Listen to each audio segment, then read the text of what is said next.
जय हिंद दोस्तों, मैं प्रेमनाथ आप सबका आपके अपने YouTube channel tricky math bye प्रेम सर में स्वागत करता हूं। दोस्तों, आज मैं आप लोगों के समक्ष यूपी पुलिस कांस्टेबल का प्रीवियस ईयर पेपर सॉल्व कराऊंगा, जिसमें सिर्फ और सिर्फ मैथ के क्वेश्चन होंगे। और ये पेपर आपका 28 जनवरी 2018 का है, जो कि फर्स्ट शिफ्ट में आया था। टोटल आपके मैथ के 20 क्वेश्चन थे और आपके रीजनिंग के भी इसमें क्वेश्चन है। 55 क्वेश्चन रीजनिंग के होंगे और 20 क्वेश्चन आपके मैथ के होंगे। तो ये मैथ और रीजनिंग दो पार्ट आपके बेहद इंपॉर्टेंट है, जिनमें आपके क्वेश्चन गलत नहीं होने चाहिए। तो मैथ और रीजनिंग को आप इतना अच्छा स्ट्रॉन्ग कर लिए कि कोई भी क्वेश्चन आपका गलत ना हो। तो आज की श्रृंखला में मैथ में 20 के 20 क्वेश्चन सॉल्व कराएंगे आपके, और कोशिश करते हैं कि आप भी अच्छे से सॉल्व करिएगा और कोई भी क्वेश्चन आपका गलत ना हो पाए। चलिए शुरुआत करते हैं मैथ के क्वेश्चन की। तो पहला क्वेश्चन आपका इसमें दे रखा है, ए बी से आधा कुशल है जो सी से 3 गुना कुशल है।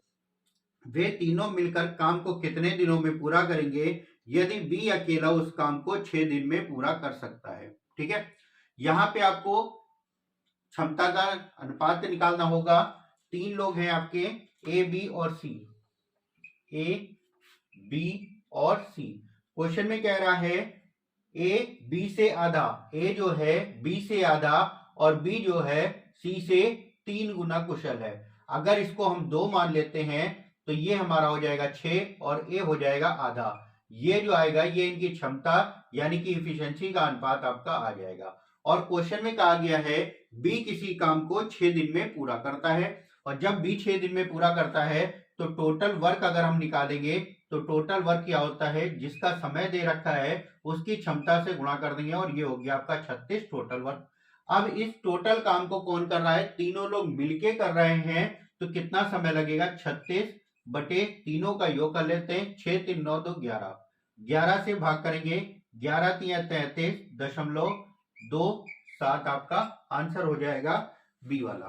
ठीक है, चलिए नेक्स्ट क्वेश्चन देखते हैं। और सारे क्वेश्चन आपके प्रीवियस ईयर के हैं, ध्यान से समझिएगा क्वेश्चनों को कैसे सॉल्व किया जाता है। ठीक है, चलिए नेक्स्ट क्वेश्चन है आपका, एक्स ने 8 घंटे में 75 किलोमीटर की दूरी तय की। उन्होंने आंशिक रूप से पैदल 5 किलोमीटर प्रति घंटे की गति से और आंशिक रूप से साइकिल पर 12 किलोमीटर प्रति घंटे की गति से यात्रा की। एक्स द्वारा पैदल तय की गई दूरी आपको ज्ञात करना है। देखिए, ऐसे क्वेश्चन हम एलिगेशन मेथड से भी अप्लाई सॉल्व कर सकते हैं, तो उसी से हम सॉल्व करना आपको बताएंगे। टोटल यहाँ पे जो कुल समय जो लिया गया है, टाइम कितना लिया गया, 8 घंटे का, सॉरी 8 घंटे का टाइम लिया गया आपका। और दूरी जो है वो आपकी दे रखी है 75 किलोमीटर की। अब इसमें कह रहा है पैदल जो जाता है, पैदल जाता है 5 किलोमीटर प्रति घंटे की चाल से, और साइकिल से जो जाता है, साइकिल से जाता है 12 किलोमीटर प्रति घंटे की चाल से। तो यहाँ पे हम एलिगेशन मेथड लगाएंगे। टोटल समय हमको 8 घंटे का दे रखा है, तो जिसको हमने बीच में रख लेना है। अगर सारी दूरी अगर 5 किलोमीटर की चाल से तय करता तो कितना समय लगता, 15 घंटे का समय। लेकिन यहाँ पे साइकिल वाला अगर मान लेते सारी दूरी साइकिल से तय करेगा तो 75 बटे 12, जिसको अगर आप लिखेंगे 3 से काट देंगे तो 25 बटा 4 आ जाएगा। ये एक साइड हो जाएगा आपका। यहां से इन दोनों का अंतर इधर और इन दोनों का अंतर इधर कर देते हैं। जब इन दोनों को घटाएंगे तो यहाँ पे आपको मिलेगा 7, और इन दोनों को घटाएंगे तो 8 चौक 32, 8 चौक 32, 32 में से 25 गया, 7 बटे 4 आ जाएगा। दोनों का जब हम अनुपात निकालेंगे, 7 से 7 कैंसिल, 4 इधर आ जाएगा, तो अनुपात हो जाएगा 1:4 का। जो कि आपसे पैदल के बारे में पूछा था 15, जिसका अनुपात क्या हो जाएगा, 1 हो जाएगा। अगर साइकिल से पूछा होता है जिसका अनुपात था 4 का। अब यहाँ पे पूछा गया कितनी दूरी तय की है, तो टोटल दूरी थी 75 बटे अनुपात का योग हो गया 4 और 1 5, और साइकिल वाले का निकालना था इसलिए 1 से गुणा, ये आंसर हो गया 15, 15 एकम 15 किलोमीटर की दूरी साइकिल द्वारा तय की गई। 15 किलोमीटर की दूरी यानी कि आंसर हो गया आपका डी वाला। ठीक है, चलिए नेक्स्ट क्वेश्चन देखते हैं। थर्ड नंबर क्वेश्चन है आपका। थर्ड नंबर क्वेश्चन में कह रहा 10 सेंटीमीटर त्रिज्या वाला एक गोला पिघलाया जाता है और 10 सेंटीमीटर ऊंचाई वाला एक शंकु बनाया जाता है। शंकु का व्यास ज्ञात करना है। ध्यान रखिए, क्वेश्चन में कह रहा है शंकु का व्यास ज्ञात करना है। ठीक है, गोले को पिघलाकर, जब भी एक चीज को पिघलाकर दूसरी चीज बनाई जाती है, किसी भी एक चीज को पिघलाकर दूसरी चीज जब बनाई जाती है तो उनके आयतन दोनों में बराबर होते हैं। तो यहाँ पे गोले को पिघलाकर शंकु बनाया जा रहा, तो गोले का आयतन बराबर होगा किसके, शंकु के आयतन के। तो गोले का आयतन होता है 4/3 पाई आर क्यूब। आर का मान आपको दे रखा है 10, 10 का क्यूब करेंगे 10 गुणे 10 गुणे 10 हो जाएगा। और इसको पिघलाकर एक शंकु बनाया जाता है, तो शंकु का आयतन होता है 1/3 पाई आर स्क्वायर, जो कि मान हमें निकालना है, और एच आपको दे रखा है 10। ठीक है, 3 से 3 कैंसिल, पाई से पाई कैंसिल, 1 10 से 1 10 कैंसिल, तो यहाँ पे बचा आर स्क्वायर, और इधर करेंगे 10 दाम 100 गुणा 4 400। तो आर स्क्वायर बराबर हो गया 400, तो आर का मान कितना आएगा 20। लेकिन हमें पूछा क्या गया, व्यास, व्यास क्या होता है 2r, या कह सकते हैं डी, कितना हो जाएगा 20 गुणे 2, यानी कि आंसर कितना 40 का, 40 का हो जाएगा, यानी कि आंसर हो गया आपका सी वाला। ठीक है, चलिए नेक्स्ट क्वेश्चन देखते हैं। नेक्स्ट क्वेश्चन आपका दे रखा है, क्वेश्चन नंबर 4 है, एक सेट में 3 से शुरू होने वाले लगातार 5 पूर्णांक होते हैं। यदि सेट में से सबसे बड़े पूर्णांक को हटा दिया जाए तो उस सेट के औसत में कितने प्रतिशत की कमी आएगी। अब यहाँ पे कह रहा है 3 से लगातार है, 3 से शुरू होने वाले 5 लगातार पूर्णांक है, तो 3 हो गया, 4 हो गया, 5 है, 6 है और 7, ये आपके लगातार पूर्णांक है। जब भी लगातार पूर्णांक दिए होते हैं तो उनमें जो औसत होता है वो होता है मध्य वाला। अगर ये पांचों संख्याओं का औसत देखेंगे तो हमारा औसत कितना आएगा 5। लेकिन क्वेश्चन में कह रहा है यदि बड़े वाले को हटा दिया जाए तो 3, 4, 5 और 6, ये 4 संख्याएं बचेंगी। अब इनका जब हम औसत निकालेंगे तो बीच वाली संख्या होगी जो कि इन दोनों के मध्य में, आंसर होगा 4.5 का, ये हो गया औसत। तो औसत में कितनी कमी हुई 0.5 की, किस पे हुई है 5 पे, और गुणा 100 कर देंगे आपका आंसर आ जाएगा। दशमलव हटाएंगे 0 बढ़ेगा, 0 से 0 कैंसिल, 5 से 5, आंसर हो गया 10% की क्या हो जाएगी, कमी हो जाएगी। ठीक है, चलिए इसी प्रकार नेक्स्ट क्वेश्चन देखते हैं। क्वेश्चन नंबर 5, क्वेश्चन नंबर 5 में कह रहा निम्नलिखित में से कौन सा न्यूनतम 2 पूर्णांक का योग है जिसका गुणनफल 64 है। यानी कि हमें न्यूनतम आपको बताना है, न्यूनतम कौन से ऐसे 2 पूर्णांक हैं जिनका गुणा करने पर हमको 64 मिल जाएगा, और 2 पूर्णांक जो कि सबसे कम होंगे जिनका योग न्यूनतम। तो यहाँ पे सबसे कम ये दोनों संख्याएं, अगर हम देखेंगे, अगर हम इसको भी 8 ले लें और इसको भी 8 ले लें, तभी 8 गुणे 8 64 हो जाएगा, और इन दोनों को जब हम जोड़ेंगे तो हमारा कितना आ जाएगा 16, और यही आपका न्यूनतम मान होगा, यानी कि आंसर हो जाएगा आपका डी वाला। ठीक है,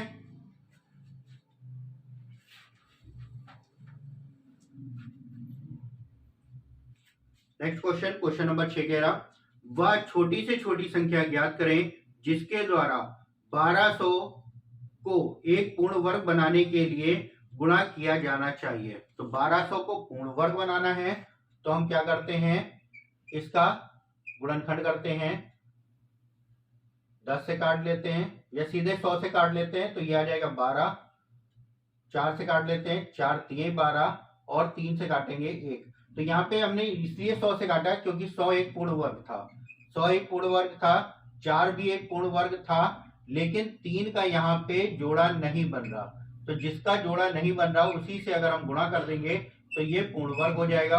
और जब 3 से गुणा कर देंगे 12 3 3600, और ये 3600 जो होगा वो आपको पता है कि इसका पूर्ण वर्ग है 60 का, 60 का ये वर्ग है। तो यहाँ पे गुणा किससे किया जाएगा, 3 से गुणा किया जाएगा, आंसर हो जाएगा बी वाला। ठीक है, नेक्स्ट क्वेश्चन देखते हैं। नेक्स्ट क्वेश्चन है क्वेश्चन नंबर 7। क्वेश्चन नंबर 7 में कह रहा है, क्वेश्चन नंबर 7 है रूट के अंदर 3 प्लस रूट के अंदर 27 प्लस रूट के अंदर 73 प्लस रूट के अंदर 64, इसका मान आपको ज्ञात करना है। ठीक है, तो ये 64 किसका होता है, 8 का, प्लस लगा है तो प्लस कर देंगे, 73 में 8 जोड़ेंगे 81 आ जाएगा, और 81 किसका रूट होता है 9 का, प्लस लगा है तो 9 जोड़ दिया, ये हो गया 36, 36 किसका रूट होता है 36 का रूट अगर आप निकालेंगे तो किसका होगा, 6 का, और 6 यहाँ पे जुड़ जाएगा, 9 हो जाएगा, और जब आप 9 का रूट निकालेंगे तो आंसर हो जाएगा 3, यानी कि सी वाला। ठीक है, चलिए नेक्स्ट क्वेश्चन देखते हैं। क्वेश्चन नंबर 8 है आपका। क्वेश्चन नंबर 8 में कह रहा है x भागे वाई बराबर है 4/5। चाहे आपका इस रूप में दे रखा हो या आपसे कह दिया जाए x बटा वाई बराबर 4/5, दोनों एक ही हैं। उसके बाद क्या कह रहा, 7x प्लस का 6y बराबर आपको दे रखा है 29, और आपसे क्वेश्चन में कहा गया है y का मान ज्ञात कीजिए। ठीक है, चलिए क्वेश्चन को सॉल्व करते हैं। यहां पे जब आपका इस रूप में दे रखा है तो ये आपका अनुपात में हो जाएगा x अनुपात y बराबर 4:5 का।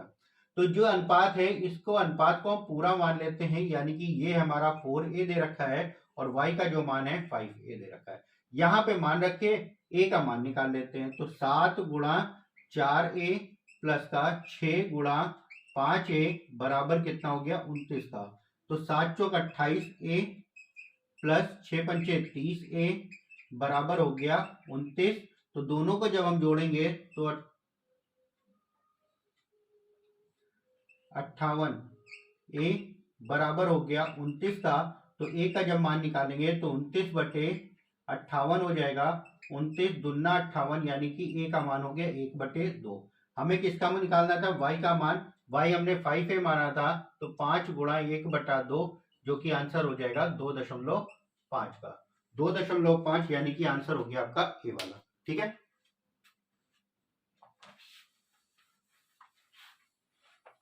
चलिए इसी प्रकार अगला क्वेश्चन देखते हैं, और सारे क्वेश्चनों को अच्छे से समझिएगा।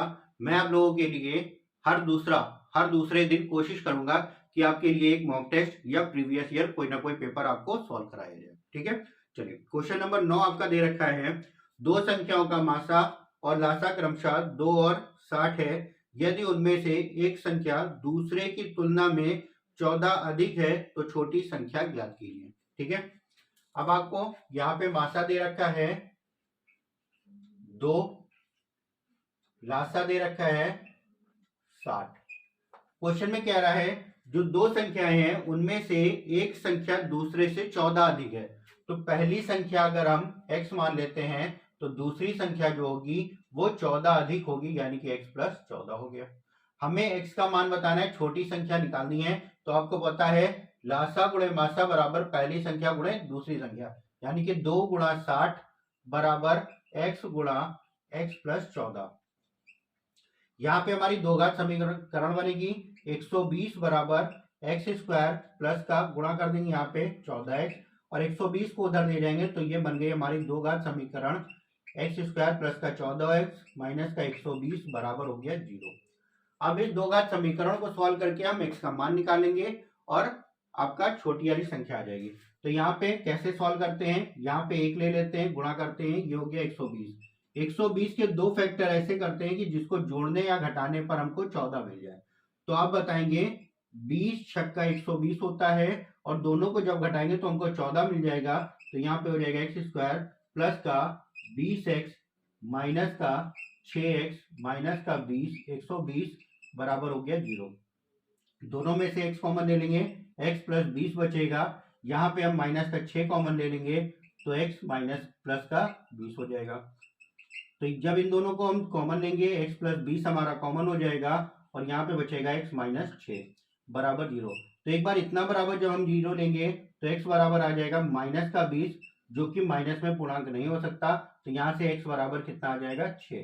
तो छोटी संख्या जो है वो हमारी 6 हो जाएगी, और क्वेश्चन में एक छोटी संख्या पूछी थी, आंसर हो गया 6 का। और इस क्वेश्चन को आप ऑप्शन से बहुत आसानी से कर सकते हैं। ऑप्शन 3 यहीं पे, बस इतना हमें करना है, हमको ऑप्शन में दे रखा होगा छोटी संख्या, तो सारे ऑप्शन आप रख के चेक कर लिए। या यहाँ पे अगर हम रखेंगे तो छोटी संख्या अगर हम 6 लेते हैं तो 6 गुणा 6 में 14 में 6 जोड़ेंगे 20, तो 20 छक्का 120, और यहाँ पे भी 60 दूना 120, और दोनों बराबर हो गए, तो आंसर आपका डायरेक्ट आ जाता 6 का। ठीक है, चलिए नेक्स्ट क्वेश्चन देखते हैं, क्वेश्चन नंबर 10।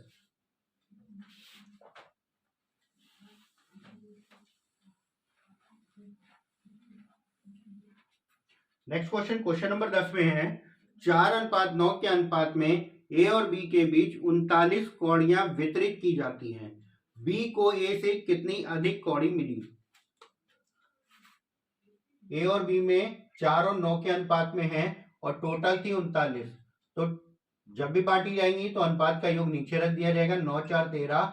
और क्या कह रहा क्वेश्चन में, बी को ए से कितनी अधिक मिली? तो बी को, ये ए और बी का अनुपात था, बी को यहाँ पे कितना अधिक मिल रहा? 5, और इसी 5 का ही मान निकालना था, इसलिए 5 से गुणा कर देते हैं। 13 तिया 39, 5 तिया 15, आंसर हो गया आपका 15, यानी कि बी वाला। ठीक है, चलिए नेक्स्ट क्वेश्चन देखते हैं। क्वेश्चन नंबर 11 है, और आप लोग भी अपनी पढ़ाई इसी तरह कंटिन्यू रखिएगा।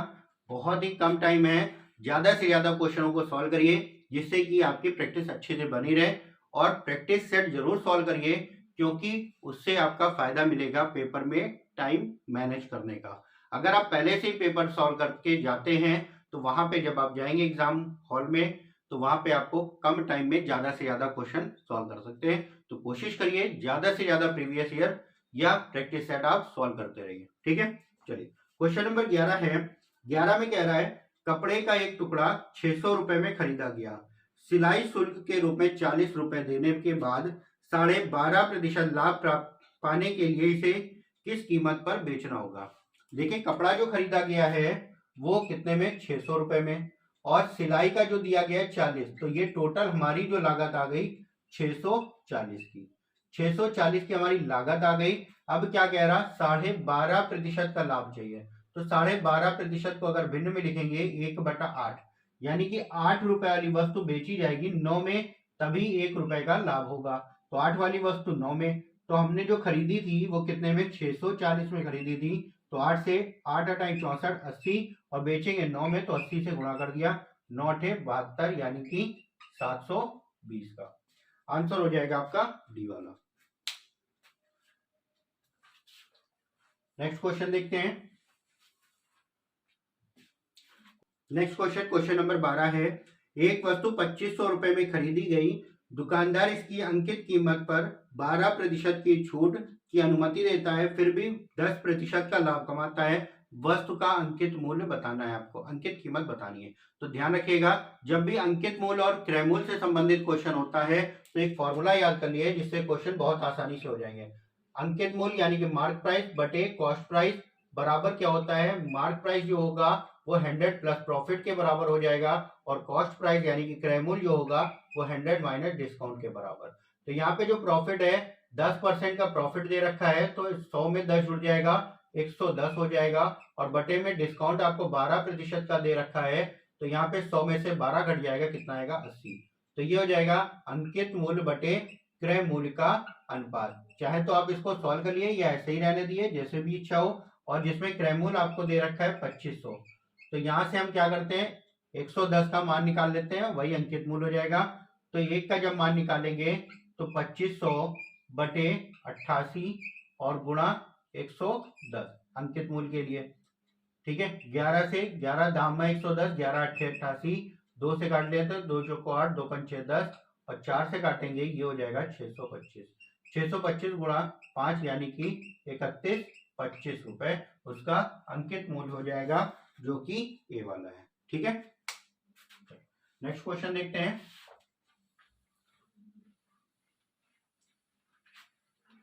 नेक्स्ट क्वेश्चन, क्वेश्चन नंबर 13 दे रखा है। 4% प्रति वर्ष की साधारण ब्याज प्रणाली के तहत कितने वर्षों में 1500 रुपए दोगुना हो जाएगा? अब यहाँ पे 1500 रुपए दोगुने के बारे में कह रहा है, तो 1500 रुपए कितना हो जाएगा? 3000 रुपए। ठीक है, तो जब 1500 रुपए दोगुना हो जाएगा तो कितना हो जाएगा? 3000 रुपए हो जाएगा। तो ब्याज हमें कितना मिलेगा? जो हमें ब्याज मिलेगा, सिंपल इंटरेस्ट होगा, वो हमारा कितना हो जाएगा? 1500 का। तो ब्याज बराबर क्या होता है? मूलधन 1500 गुणे दर आपको दे रखी 4% का, और समय आपको निकालना है, और बटे 100। तो 1500 से 1500 कैंसिल, 4 से काट दिया 25, तो जो टी बराबर हो जाएगा वो क्या हो जाएगा? 25 वर्षों में। तो आंसर हो जाएगा आपका सी वाला। ठीक है, नेक्स्ट क्वेश्चन दे रखा है, क्वेश्चन नंबर 14 है। क्वेश्चन नंबर 14 में कह रहा है, 1000 रुपए 2 वर्षों में 1144.9 रुपए हो जाता है। मूलधन का सालाना किस दर से चक्रवृद्धि ब्याज लगाया गया है, यानी कि हमें दर ज्ञात करनी है और ब्याज लिया गया है चक्रवृद्धि ब्याज। तो मूलधन हमारा है 1000 रुपए और जो मिश्रधन होता है 1144.9। तो यहाँ से दशमलव हटाएंगे, ये एक जीरो बढ़ जाएगा। और समय यहाँ पे कितना दे रखा है, 2 वर्षों का। जब समय 2 वर्षों का दे रखा है तो हम रूट कर लेते हैं। तो 10,000 किसका वर्ग है, 100 का। और यहाँ पे जो हमारा 11,449 दे रखा है, ये है हमारा 107 का वर्ग। तो कितना रुपए का ब्याज मिला, 7 रुपए का। किस पे, 100 पर। और गुणा 100 कर देंगे, हमारी दर आ गई, दर हो गई 7% की। वार्षिक दर जो है वो 7% की। आंसर हो जाएगा बी वाला। ठीक है, नेक्स्ट क्वेश्चन देखते हैं। नेक्स्ट क्वेश्चन है, क्वेश्चन नंबर 15 है, ए, बी और सी के बीच 1152 रुपए का नुकसान 7, 8 और 9 के अनुपात में विभाजित होना है, तो ए का हिस्सा क्या होगा। तो जो भी चीज बांटी जाती है, बटे में अनुपात का योग गुणा जिसका मान निकालना है। तो यहाँ पे जो तीनों का अनुपात दे रखा है, 7:8:9 दे रखा है, ए, बी और सी। टोटल है 1152 बटे अनुपात का योग अगर करेंगे, 7 से 14 और 15, 15 9 24। और ए का मान निकालना है 7 से गुणा। 12 से काट लेते हैं, 12 दूना 24, 12 9 108, 12 छंग 72, 2 से काट लिया 48। 48 गुणे 7, 7 8 56, 5 7 चौक 28 और 3 33। आंसर हो गया 336 रुपए का। ए को जो नुकसान देना होगा वो 336 रुपए का ए वाला आंसर हो जाएगा आपका।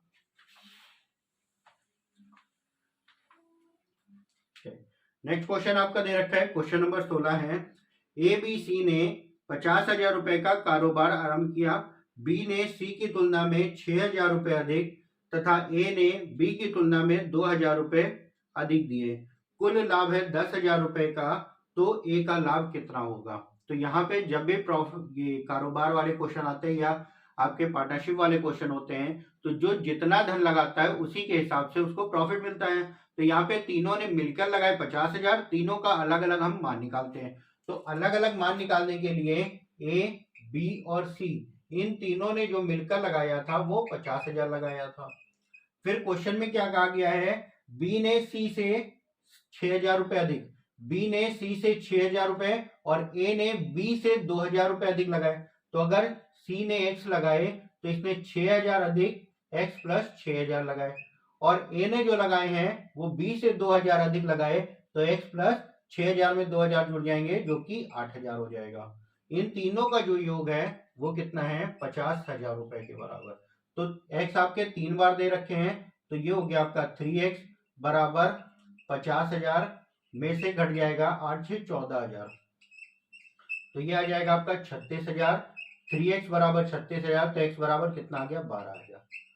तो सी ने लगाए 12,000, बी ने लगाए 12 6 18,000 और ए ने लगाए 12 8 20,000। तो यहाँ पे तीनों का अनुपात अगर हम निकालेंगे तो 3 जीरो तीनों में कैंसिल है, और तीनों में जो अनुपात आएगा 10 9 और 6 का अनुपात आ जाएगा। कुल जो प्रॉफिट हो रहा है वो 10,000 रुपए का प्रॉफिट हो रहा है, बटे अनुपात का योग 10 9 19, 19 और 6 आपका हो जाएगा 25। और किसका निकालना है, ए का निकालना है, गुणे 10 कर देंगे, 25 चौको 100, ये हो गया 400, 400 गुणा 10, आंसर हो जाएगा 4,000 रुपए का प्रॉफिट ए को हो जाएगा। ए का प्रॉफिट है 4,000 रुपए का, यानी कि आंसर हो गया आपका बी वाला। ठीक है, चलिए नेक्स्ट क्वेश्चन देखते हैं, क्वेश्चन नंबर 17।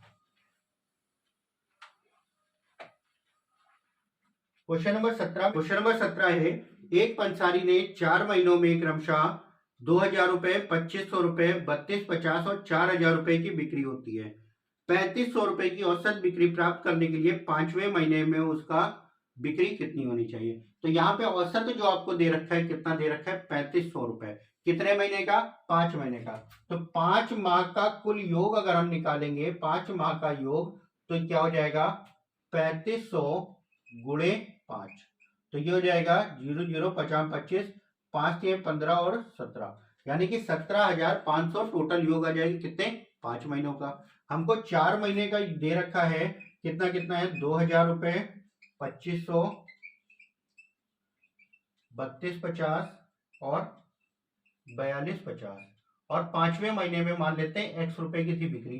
तो जब हम एक्स का मान निकालेंगे तो 17,500 में से इन सब का योग हम घटा देंगे, और इन सब का जो योग आ जाएगा वो आ जाएगा 0, 5 5 10, 3 2 5 5 10 का 0, 1 4 3 7, 7 4 11 और 1 12, और दोनों का जब अंतर करेंगे तो आंसर हो जाएगा हमारा 5500, यानी कि जो 5वें महीने की जो बिक्री है वो कितनी होनी चाहिए, 5500 रुपए की। ठीक है, चलिए नेक्स्ट क्वेश्चन देखते हैं। क्वेश्चन नंबर 18 है।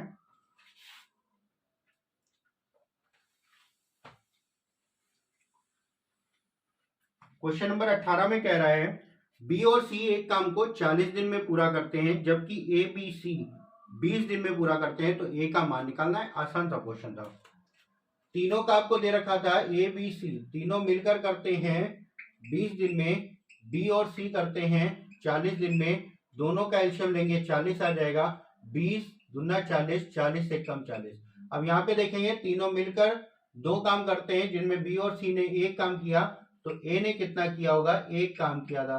टोटल था 40, 40 बटा 1, यानी कि आंसर हो गया 40 दिन का, यानी कि डी वाला। ठीक है, नेक्स्ट क्वेश्चन है आपका।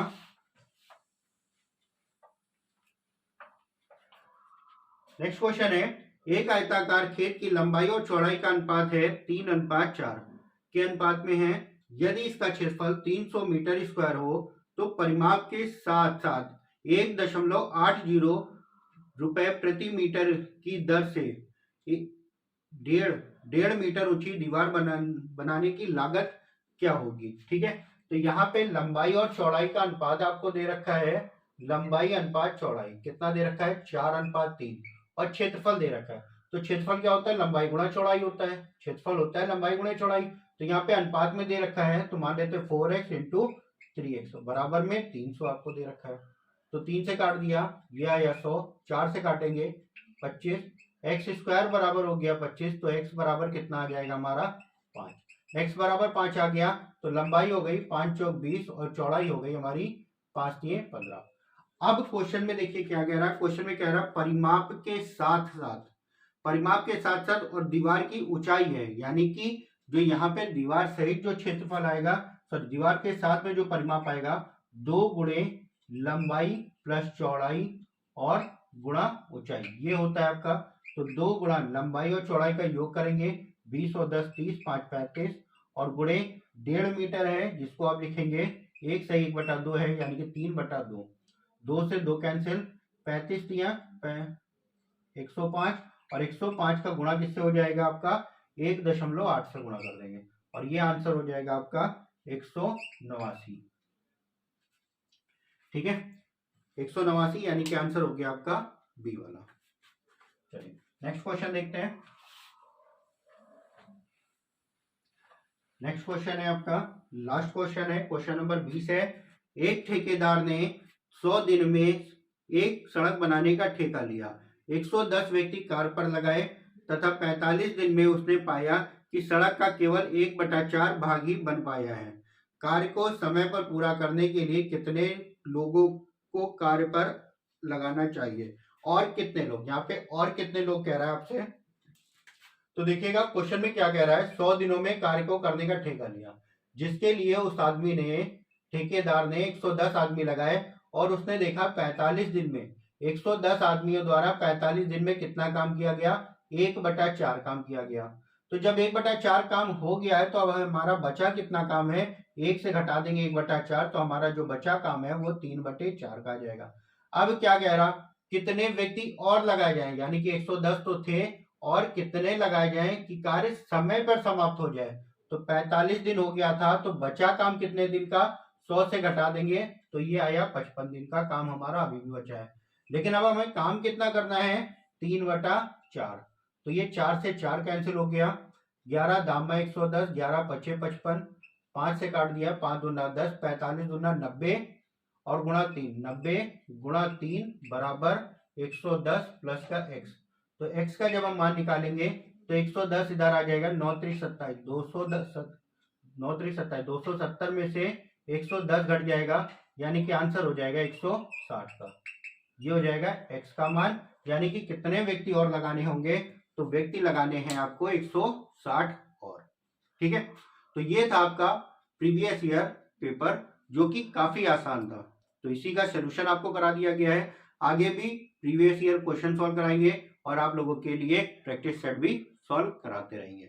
उम्मीद करते हैं अच्छे से समझे होंगे, और जो भी क्वेश्चन आपको समझ नहीं आ रहा है तो आप उसको अच्छे से देख के समझिएगा और अपनी तैयारी को ऐसा करिए कि कोई भी क्वेश्चन आपका गलत ना हो, क्योंकि यही एक ऐसा है सपना जिसमें आप अपनी पूरी जान लगा के पेपर दे सकते हैं और अच्छा से सिलेक्शन आप ले सकते हैं। घर वालों का भी सपना पूरा होगा और आपका भी वर्दी का सपना पूरा होगा।